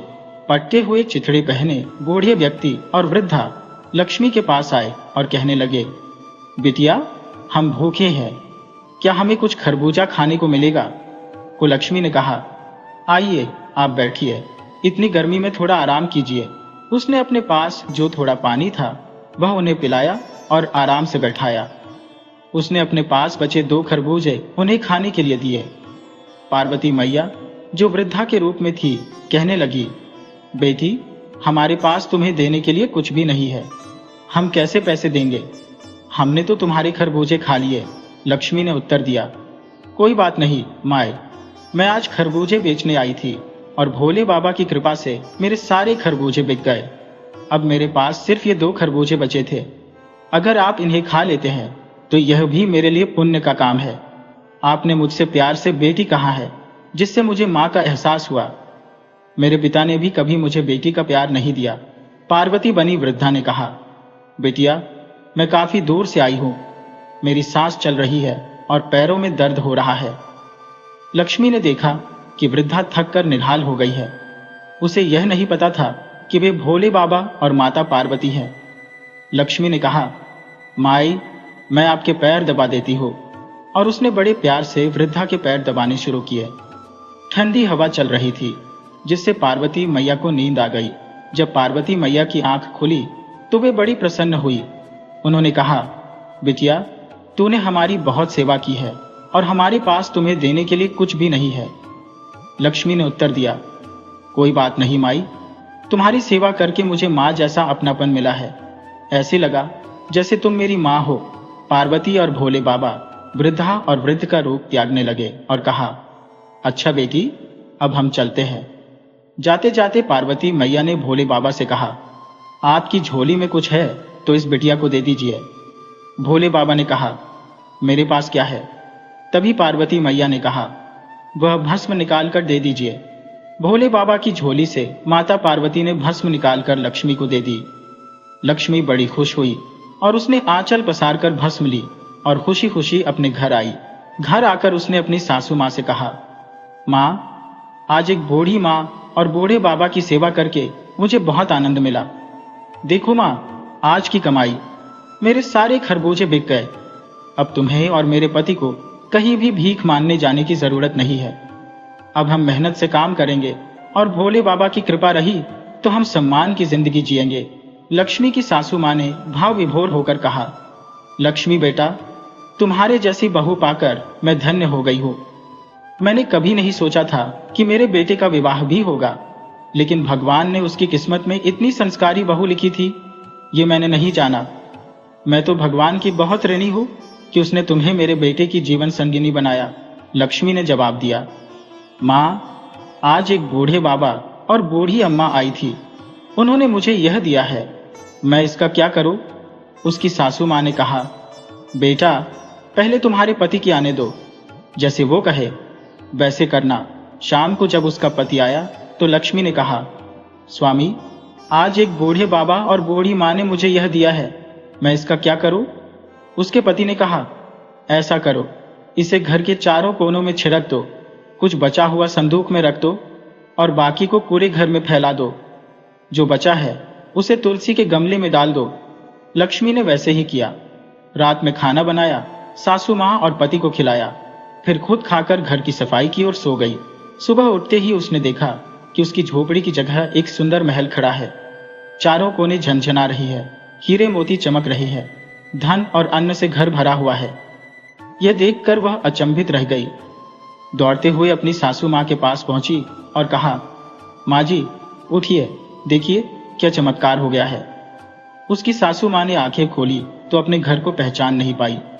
वह बोली, क्या हम तेरे मायके में आ गए हैं? आज तक तेरे पिता ने कभी मुड़कर नहीं देखा, लेकिन मैं सोई हुई थी, कब कमना मुझे यहाँ लेकर आ गई। लक्ष्मी ने कहा, माँ जी, यह मेरे पिता का घर नहीं है, यह हमारा घर है। यह भोले बाबा और माता पार्वती की कृपा है। मेरे भाग्य बदल गए हैं। वे बूढ़े बाबा और बूढ़ी माँ कोई और नहीं, साक्षात भोले बाबा और माता पार्वती थे, जिन्हें मैं पहचान नहीं पाई। ये कहते हुए लक्ष्मी रोने लगी। उसकी सासू माँ ने उसे धीरज बंधाया। तभी उसके पति ने आंखें खोली और चिल्लाते हुए कहा, माँ, देखो, मुझे सब कुछ दिखाई दे रहा है, अब मैं अंधा नहीं हूँ। यह देखकर लक्ष्मी की खुशी का ठिकाना नहीं रहा कि उसके पति की आंखें ठीक हो गई हैं। उसके पति ने कहा, जब इतनी बड़ी कृपा हुई है तो क्यों ना हम भोले बाबा और माता पार्वती की पूजा करवाए, लोगों को बुलाए और भंडारा करवाए। उसकी सासू माँ ने कहा, बेटी, तू मेरे घर की लक्ष्मी है, जैसा तू करना चाहे वैसा ही कर। अब उसने अपने घर में एक कथा का आयोजन किया। उसने सभी संबंधियों को न्योते भेजे, अपने मायके और अपनी बहन को भी बुलाया। सब उसकी कथा में आए, लेकिन उसके पिता को अपने कृत्य पर बड़ी शर्मिंदगी महसूस हो रही थी कि उन्होंने अपनी बेटी के साथ ऐसा किया। लेकिन भाग्य के आगे किसी की नहीं चलती। भगवान ने उसका नसीब स्वर्ण अक्षरों में लिखा था। उसके पिता और उसकी सौतेली माँ को बड़ा अफसोस था, क्योंकि लक्ष्मी की शादी के समय ही उनके पिता कंगाल हो गए थे। उनका स्वास्थ्य भी बिगड़ गया था, जिससे उनका राज्य भी धूमिल हो रहा था। जब राजा ही कमजोर हो तो राज्य गरीब हो जाता है और उसमें घुसपैठ होने लगती है। उसका पिता अब केवल नाम का राजा रह गया था। लक्ष्मी की बहन, जो पहले से ही घमंडी थी, जब आई तो उसने देखा कि इस महल और इसके ठाट बाट तो उसके से भी ज्यादा अच्छे हैं। उसने लक्ष्मी से पूछा, तुझे ये सब कहां से मिला, कैसे मिला? लक्ष्मी ने सारी बातें अपनी बहन को बता दी। अब उसकी बहन के मन में फिर से लालच आ गया। वह किसी भी कीमत पर लक्ष्मी को नीचा दिखाना चाहती थी, लेकिन जिसे भगवान उठाना चाहे उसे कौन रोक सकता है? भगवान ही सब कुछ तय करते हैं। लक्ष्मी की बहन ने अपने पति से कहा, देखो जी, मैं भी खरबूजे बेचने जाऊंगी। उसका पति कहने लगा, लक्ष्मी, तुम ये कैसी बातें कर रही हो? हमारे राज्य में किसी प्रकार की कोई कमी नहीं है। तेरी बहन इतनी गरीब थी, उसकी सच्ची श्रद्धा और भक्ति देखकर भगवान ने कृपा की है, तो क्यों जलन के मारे मरी जा रही है? तेरे पास किस चीज की कमी है? लेकिन लक्ष्मी नहीं मानी। वह कहने लगी, नहीं जी, मुझे तो खरबूजे बेचने जाना है। लक्ष्मी खरबूजे एक दलिया में लेकर बेचने के लिए एक मंदिर के पास जाकर बैठ गई। संयोग से उस दिन भी माता पार्वती और भोले बाबा आ रहे थे। खरबूजे बहुत ताजे थे। पार्वती मैया ने भोले बाबा से कहा, देखो जी, मुझे तो खरबूजे खाने हैं। भोले बाबा ने बहुत समझाया, लेकिन पार्वती जी नहीं मानी। लक्ष्मी के खरबूजे उन्हें बहुत पसंद आए। अब उन्होंने फिर से बूढ़े का भेष बनाया और एकदम से फटे पुराने कपड़े पहनकर भिखारियों जैसा वेश धर लिया। लक्ष्मी के पास पहुंचे, जिसकी उस दिन एक भी खरबूजा नहीं बिका था। पार्वती मैया कहने लगी, बेटी, बहुत भूख लगी है, गर्मी के मारे दम निकला जा रहा है, बहुत प्यास भी लगी है, थोड़ा सा पानी पिला दे और थोड़ा खरबूजा खाने के लिए दे दे। लक्ष्मी कहने लगी, अरे हट, परे हटो, सुबह से बहुत तकलीफ हो रही है, कहां से भिखारी चले आए मांगने के लिए। भगवान शिव और पार्वती मैया एक दूसरे की तरफ देखकर मन ही मन मुस्कुराए और वहीं बैठ गए। लक्ष्मी डंडी उठाकर कहने लगी, अरे हटो, कितने गंदे लोग हो, पीछे हटो, दिखाई नहीं देता। मैं खरबूजे बेचने के लिए आई हूं और अभी तक एक भी खरबूजा नहीं बिका है। जब भगवान शंकर और माता पार्वती आएंगे तो उन्हें क्या दूंगी? पीछे हटो। उसने खरबूजे नहीं दिए। सुबह से शाम हो गई, एक भी खरबूजा नहीं बिका। फिर वह वहां से चलने लगी और कहने लगी, अरे मैं जा रही हूं माँ जी, क्या तुम मुझे थोड़ी भभूति नहीं दोगी? को लक्ष्मी को तो तुमने दी थी। उसने सोचा था कि भगवान शायद साक्षात आए थे। जब भगवान और पार्वती मैया साक्षात नहीं आए तो उसने उस बुढ़िया से ही कहा। पार्वती मैया कहने लगी, अरे हाँ शंकर जी, इसे थोड़ी दे दीजिए। शंकर जी ने अपने झोले में हाथ डाला और लक्ष्मी को दे दी। लक्ष्मी खुशी खुशी वापस आकर अपने पति से कहने लगी, देखो जी, मैं लाई हूं। उसने सारे घर में छिटक दी और खाना खा के सो गई। सारी रात नींद नहीं आई। सोचती रही कि सुबह उठूंगी तो हीरे मोतियों के अंबार मिलेंगे। सुबह उठी तो क्या देखती है, उसका महल की जगह एक झोपड़ी बन गई है और कीड़े मकोड़े भिनभिना रहे हैं। लक्ष्मी सिर पकड़कर रोने लगी, कहने लगी, हे भगवान, ये क्या हो गया? उसका पति उसे समझाने लगा, देखो लक्ष्मी, तुमने जो लालच में आकर सब किया है, तुम्हारी बहन दिल की अच्छी थी, तुमने उसके साथ अच्छा व्यवहार नहीं किया। भगवान ने उसकी नीयत और उसकी भक्ति देखकर उस पर कृपा करी, लेकिन तुम लालच में थी, तुमने वह भी खो दिया जो तुम्हारे पास था। जो अपने पास होता है उसी में संतुष्ट रहना चाहिए। लक्ष्मी के पति ने उसे बहुत समझाने का प्रयास किया, लेकिन लक्ष्मी ने अपनी बहन पर दोष मढ़ दिया कि उसकी काली छाया उनके जीवन पर पड़ गई है। इस पर पति ने लक्ष्मी को डांटा और कहा, लक्ष्मी, अब भी सुधर जाओ। जब यह खबर लक्ष्मी के मायके पहुंची तो उसके पिता, जो अब निर्धन राजा थे, और उसकी माँ जैसे तैसे वहां आए। उन्हें देखकर लक्ष्मी कहने लगी, दूर हटो, मुझे ऐसे माँ बाप नहीं चाहिए जो निर्धन हो। मैं ऐसे माँ बाप को नहीं रखूंगी, मुझसे दूर रहो। उसके माता पिता अपनी बेटी के दुख में दुखी होने आए थे, लेकिन लक्ष्मी ने उन्हें दूर कर दिया। जब को लक्ष्मी को पता चला कि उसके माता पिता भी दर बदर के भिखारी हो गए हैं और उसकी बहन का भी राजपाट नष्ट हो गया है, तो वह पसीज गई। लक्ष्मी अपने पति के साथ आई और अपना आधा धन देकर अपनी बहन का राजपाट पुनः स्थापित किया और अपने माता पिता को अपने साथ ले गई और उनकी सेवा की। भगवान की कृपा और कुलक्षणी की श्रद्धा व भावना से और भोले बाबा के आशीर्वाद से उसके माता पिता ठीक हो गए। अब उन्हें अपनी गलती का एहसास हुआ कि जिसे वे को लक्ष्मी समझते थे वह साक्षात लक्ष्मी थी। वे भोले बाबा से क्षमा याचना करने लगे और अपनी बेटी को लक्ष्मी को मानने लगे। उनका राजपाट भी लौट आया और पिता फिर से राजा बन गए। अब वे हर तीज त्योहार पर अपनी बेटियों को बुलाने लगे और उन्हें बहुत प्यार करने लगे। इस प्रकार लक्ष्मी को अपने मायके का प्यार और सम्मान वापस मिला। ऐसे ही जो यह कथा सुन रहे हैं, उनके मायके में भी उनकी बहनों का मान सम्मान बढ़े, उनके भाई भाभी उन्हें बहुत प्यार करें और उनकी सभी मनोकामनाएं पूरी हो। समय समय पर बेटियों का मायके जाना बना रहे, दोस्तों, यदि आपको हमारी कहानी पसंद आई हो तो कृपया हमारे चैनल को सब्सक्राइब करें, वीडियो को लाइक करें और शेयर करें।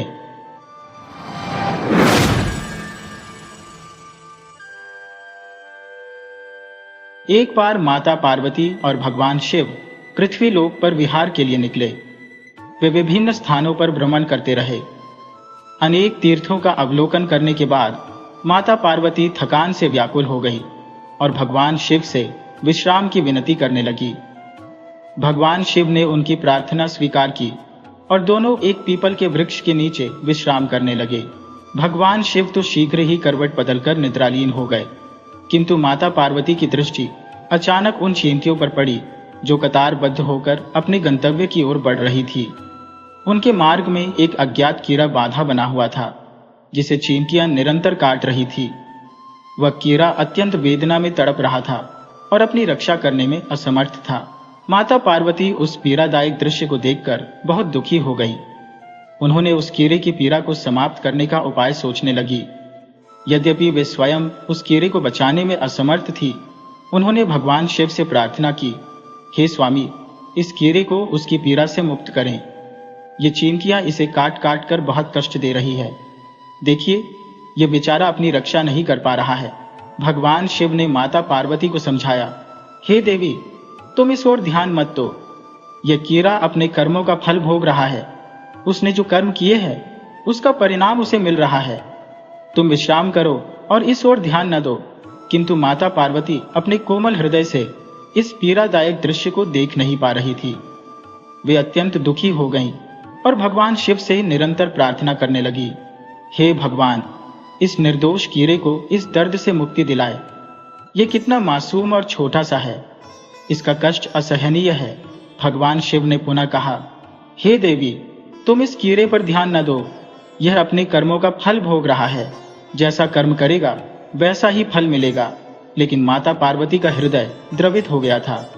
उन्होंने भगवान शिव से उस कीड़े को पीड़ा से मुक्ति दिलाने के लिए हठ कर लिया।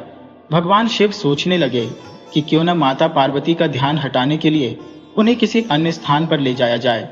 लेकिन जब उन्होंने माता पार्वती से दूसरे स्थान पर चलने का प्रस्ताव रखा तो माता पार्वती ने उसे सख्ती से मना कर दिया और जिद पकड़ ली।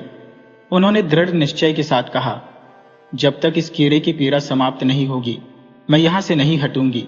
भगवान शिव माता पार्वती के इस दृढ़ संकल्प के सामने विवश हो गए। वे जानते थे कि जब कोई स्त्री अडिग होती है तो उसे उसके इच्छानुसार काम पूरा करना ही होता है। माता पार्वती के आग्रह के सामने विवश होकर भगवान शिव को उस कीड़े की पीड़ा समाप्त करनी पड़ी। भगवान शिव ने कहा, ठीक है पार्वती, मैं इसकी वेदना दूर कर दूंगा, लेकिन अगर इसके बाद कुछ अनर्थ हुआ तो तुम मुझे दोष मत देना। माता पार्वती ने कहा, ठीक है महाराज, पहले आप इसका कष्ट मिटाइए। भगवान शिव ने अपनी दिव्य शक्तियों का प्रयोग कर उस कीड़े को राजा बना दिया और चींटियों को उसकी प्रजा बना दी। उन्होंने उनके लिए एक सुंदर नगरी रच दी, जहां वह राजा अब एक आलीशान महल में रहने लगा। इस प्रकार उस कीड़े की नई जिंदगी की शुरुआत हुई। भगवान शिव ने उस नवनिर्मित राजा से कहा, अब तुम अपना राज्य संभालो, हम यहां से चलते हैं। लेकिन वह राजा अपने अहंकार और दुष्ट प्रवृत्ति के कारण माता पार्वती की सुंदरता पर मोहित हो गया और उनका हाथ पकड़ लिया। उसने भगवान शिव का अपमान करते हुए कहा, तू तो एक साधु है, वन में भटकने वाला योगी, तेरा यहाँ क्या काम? इस सुंदर स्त्री का स्थान मेरे महल में है, तेरे साथ नहीं। माता पार्वती यह सुनकर स्तब्ध रह गई। भगवान शिव मन ही मन मुस्कुराते हुए बोले, पार्वती, अब देखो क्या होता है। राजा ने अपनी धृष्टता में भगवान शिव से कहा, मेरी बात मानता है या नहीं? चुपचाप यहां से चला जा, ये अब मेरी रानी बनेगी। भगवान शिव ने उसे समझाने की कोशिश की, ये मेरी पत्नी है, तुम्हारे पास हजारों सुंदर स्त्रियां मिल जाएंगी, अपना राज्य संभालो। लेकिन वह कीड़ा जो अब राजा बन चुका था अपनी हट पर अड़िग रहा। भगवान शिव ने कहा, ठीक है राजा, तुम इसे अपनी रानी बना लो, मैं चला जाता हूं। यह सुनते ही माता पार्वती भगवान शिव के चरणों में गिर गईं और बोली, स्वामी, आप मुझे इस संकट में छोड़कर कैसे जा सकते हैं? भगवान शिव बोले, पार्वती, मैंने तुम्हें पहले ही कहा था कि इसका कष्ट मिटा दूंगा, लेकिन बाद में कुछ अनर्थ हुआ तो मुझे दोष मत देना। माता पार्वती ने कहा, हे नाथ, मुझे क्षमा करें जो मैं कर्म सिद्धांत को नहीं समझ सकी। अब मैं समझ गई हूं कि यह घमंडी और चरित्रहीन मनुष्य अपने पिछले जन्म के कर्मों का फल भोग रहा था। इस जीवन में इसने अवश्य ही बहुत पाप किए होंगे, जिनका दंड इसे कीड़े के रूप में भुगतना पड़ा। भगवान शिव प्रसन्न होकर बोले, पार्वती, तुमने जिद करके इसका कष्ट मिटाया, परंतु अब तुम कर्म सिद्धांत को समझ चुकी हो। फिर भगवान शिव ने अपनी शक्तियों से उस राजा को पुनः कीड़ा बना दिया और उसकी प्रजा को छींटिया बना दिया। पूर्व जैसी परिस्थिति पुनः स्थापित हो गई। माता पार्वती और भगवान शिव फिर अपने मार्ग पर चल पड़े। माता पार्वती सोचने लगी, मैंने तो दया कर इस कीड़े की मदद की थी, परंतु यह मेरे लिए ही कठिन हो गया। महादेव मुस्कुराते हुए बोले, पार्वती, तुम जिद करती हो लेकिन नहीं जानती कि कौन किस कर्म का फल भोग रहा है। जो जैसा चल रहा है उसे वैसा ही चलने दो, नहीं तो परिस्थितियां विकट हो जाती है। अब पार्वती मैया की समझ में सब आ गया। भगवान भोलेनाथ ने कहा, पार्वती, मदद करो, लेकिन अपने सच्चे भक्तों पर ध्यान दो। इन कीड़े मकोड़ों का जन्म ही उनके कर्मों के कारण होता है। अगर आपको सही कर्म करने हैं तो कर्म सिद्धांत को पहचानिए। हम चाहे कितनी भी धन दौलत जोड़ लें, लेकिन हमारे साथ सिर्फ हमारे कर्म ही जाते हैं। इसलिए अच्छे कर्म करें और सही रास्ते पर चलें।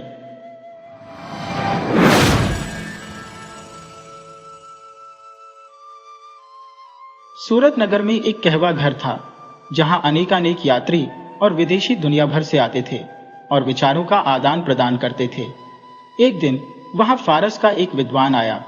पूरी जिंदगी प्रथम कारण के बारे में चर्चा करते करते उसका दिमाग ही चल गया था।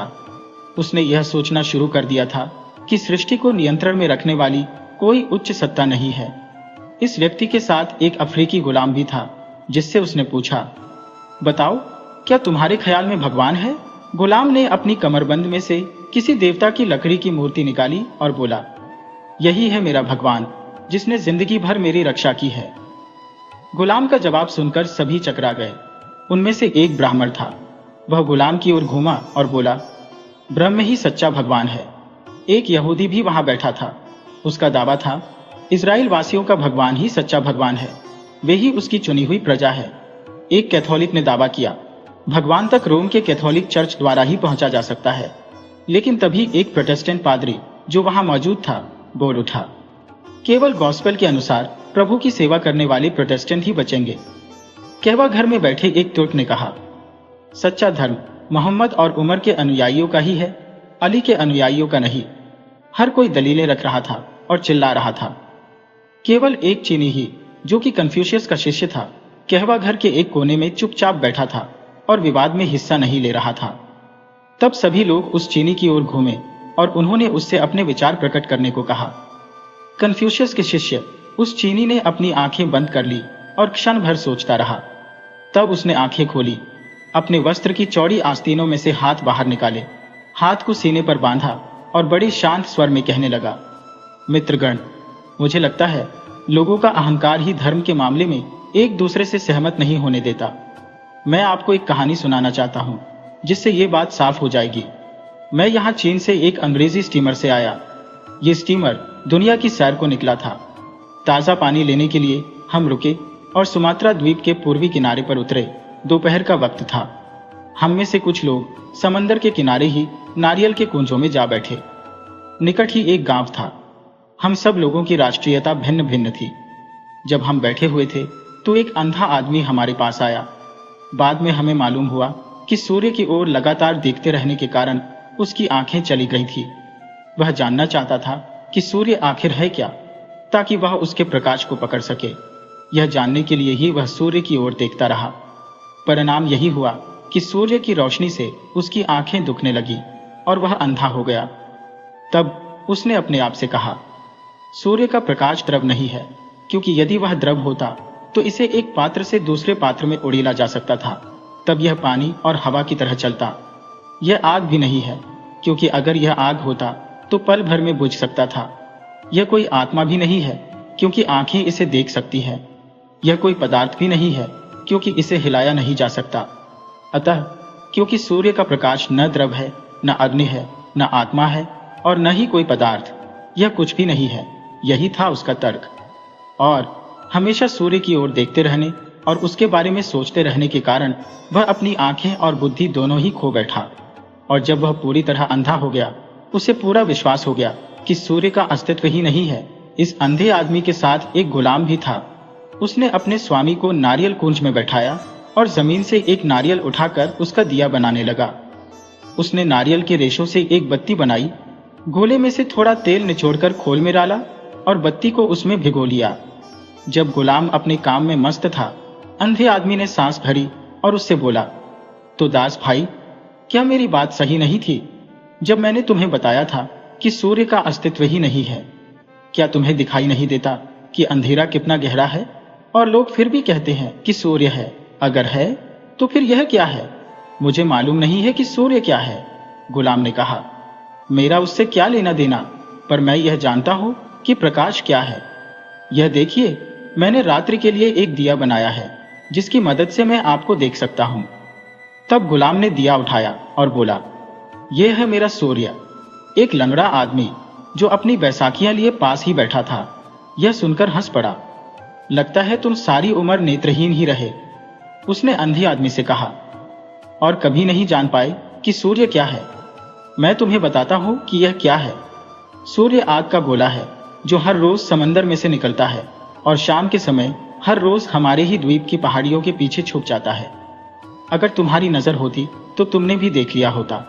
एक मछुआरा जो यह बातचीत सुन रहा था बोला, बड़ी साफ बात है कि तुम अपने द्वीप से आगे कहीं नहीं गए हो। अगर तुम लंगड़े ना होते और अगर तुम भी मेरी तरह नौका में कहीं दूर गए होते तो तुम्हें पता चलता कि सूर्य हमारे द्वीप की पहाड़ियों के पीछे अस्त नहीं होता। वह जैसे हर रोज समंदर में से उदय होता है, वैसे ही हर रात समंदर में ही डूब जाता है। तब एक भारतीय जो हमारी ही पार्टी का था यूं बोल उठा, मुझे हैरानी हो रही है कि एक अक्लमंद आदमी ऐसी बेवकूफ़ी की बातें कर रहा है। आग का कोई गोला पानी में डूबने पर बुझने से कैसे बच सकता है? सूर्य आग का गोला नहीं है, वह तो देव नाम की दैवीय शक्ति है और वह अपने रथ में बैठकर स्वर्ण पर्वत मेरु के चारों ओर चक्कर लगाता रहता है। कभी कभी राहु और केतु नाम के राक्षसी नाग उस पर हमला कर देते हैं और उसे निगल जाते हैं। तब पृथ्वी पर अंधकार छा जाता है। तब हमारे पुजारी प्रार्थना करते हैं ताकि देव का छुटकारा हो सके। तब यह छोड़ दिया जाता है। केवल आप जैसे अज्ञानी ही ऐसा सोच सकते हैं कि सूर्य केवल उनके देश के लिए ही चमकता है। तब वहां उपस्थित एक मिस्री जहाज का मालिक बोलने लगा, नहीं, तुम भी गलत कह रहे हो। सूर्य दैवीय शक्ति नहीं है और भारत और स्वर्ण पर्वत के चारों ओर ही नहीं घूमता। मैं कृष्ण सागर पर यात्राएं कर चुका हूं, अरब के तट के साथ साथ भी गया हूं, मडगास्कर और फिलीपींस तक हो आया हूं। सूर्य पूरी धरती को आलोकित करता है, केवल भारत को ही नहीं। यह केवल एक ही पर्वत के चक्कर नहीं काटता रहता, जबकि दूर पूरब में उगता है, जापान के द्वीपों से भी परे और दूर पश्चिम में डूब जाता है, इंग्लैंड के द्वीपों से भी आगे कहीं। इसलिए जापानी लोग अपने देश को निप्पन यानी उगते सूरज का देश कहते हैं। मुझे अच्छी तरह मालूम है क्योंकि मैंने काफी दुनिया देखी है। वह बोलता चला गया होता अगर हमारे जहाज के अंग्रेज मल्लाह ने उसे रोक न दिया होता। वह कहने लगा, दुनिया में और कोई ऐसा देश नहीं है जहां के लोग सूर्य की गतिविधियों के बारे में इतना जानते हैं जितना इंग्लैंड के लोग। इंग्लैंड में हर कोई जानता है कि सूर्य न तो कहीं उदय होता है न ही अस्त। वह हर समय पृथ्वी के चारों ओर चक्कर लगाता रहता है। यह सही बात है क्योंकि जहां कहीं भी हम गए, सुबह सूर्य निकलता और रात को डूबता दिखाई दिया, यहाँ की ही तरह। तब एक अंग्रेज ने एक छड़ी ली और रेत पर वृत्त खींचकर समझाने का प्रयास किया कि कैसे सूर्य आसमान में चलता रहता है और पृथ्वी का चक्कर लगाता रहता है, पर वह ठीक तरह समझा नहीं पाया और फिर जहाज के चालक की ओर इशारा करते हुए बोला, वह ठीक तरह समझा सकता है। चालक, जो काफी समझदार था, चुपचाप सुनता रहा था। अब सब लोग उसकी ओर मुड़ गए और वह बोला, आप सब लोग एक दूसरे को बहका रहे हैं, आप सब धोखे में हैं। सूर्य पृथ्वी के चारों ओर नहीं, पृथ्वी सूर्य के चारों ओर घूमती है और चलते चलते अपने चारों ओर भी घूमती है और 24 घंटों में सूर्य के आगे से पूरी घूम जाती है। केवल जापान, फिलीपींस, सुमात्रा ही नहीं, अफ्रीका, यूरोप और अमेरिका तथा अन्य प्रदेश भी साथ घूमते हैं। सूर्य किसी एक पर्वत के लिए नहीं चमकता, न किसी एक द्वीप या सागर या केवल हमारी पृथ्वी के लिए ही? यह अन्य ग्रहों के लिए भी चमकता है, आस्था के मामलों में भी। कन्फ्यूशियस के शिष्य चीनी ने कहा, अहंकार ही है जो लोगों के मन में दुराव पैदा करता है। जो बात सूर्य के संबंध में निकलती है वही भगवान के मामले में सही है। हर आदमी अपना खुद का एक विशिष्ट भगवान बनाए रखना चाहता है। यह ज्यादा से ज्यादा अपने देश के लिए हर राष्ट्र उस शक्ति को उस मंदिर में बंद कर लेना चाहता है। क्या उस मंदिर से किसी भी अन्य मंदिर की तुलना की जा सकती है, जिसकी रचना भगवान ने खुद सभी धर्मों और आस्थाओं के मानने वालों को एक सूत्र में बांधने के लिए की है? सभी मानवीय मंदिरों का निर्माण इसी मंदिर के अनुरूप हुआ है, जो कि भगवान की अपनी दुनिया है। हर मंदिर के सिंहद्वार होते हैं, गुंबज होते हैं, दीप होते हैं, मूर्तियां और चित्र होते हैं, भित्ति लिपियां होती हैं, विधि विधान ग्रंथ होते हैं, प्रार्थनाएं होती हैं, वेदियां होती हैं और पुजारी होते हैं। पर कौन सा ऐसा मंदिर है जिसमें समंदर जैसा फव्वारा है, आकाश जैसा गुंबज है, सूर्य चंद्र और तारों जैसे दीप है और जीते जागते प्रेम करते मनुष्यों जैसी मूर्तियां हैं? भगवान द्वारा प्रदत्त खुशियों से बढ़कर उसकी अच्छाइयों के ग्रंथ और कहाँ है, जिन्हें आसानी से पढ़ा और समझा जा सके? मनुष्य के हृदय से बड़ी कौन सी विधान पुस्तक है? आत्म बलिदान से बड़ी बलि क्या है? और अच्छे आदमी के हृदय से बड़ी कौन सी वेदी है जिस पर स्वयं भगवान भेंट स्वीकार करते हैं? जितना ऊंचा आदमी का विचार भगवान के बारे में होगा, उतना ही बेहतर वह उसे समझ सकेगा, और जितनी अच्छी तरह वह उसे समझेगा, उतना ही उसके निकट वह होता जाएगा। इसीलिए जो आदमी सूर्य की रोशनी को पूरे विश्व में फैला देखता है, उसे अंधविश्वासी को दोष नहीं देना चाहिए, न ही उससे घृणा करनी चाहिए कि वह अपनी मूर्ति में उस रोशनी की एक किरण देखता है। उसे नास्तिक से भी नफरत नहीं करनी चाहिए कि वह अंधा है और सूर्य को नहीं देख सकता। ये थे कन्फ्यूशियस के शिष्य चीनी विद्वान के शब्द। कहवा घर में बैठे सभी लोग शांत और खामोश थे। फिर वे धर्म को लेकर नहीं झगड़े, न ही उन्होंने विवाद ही किया।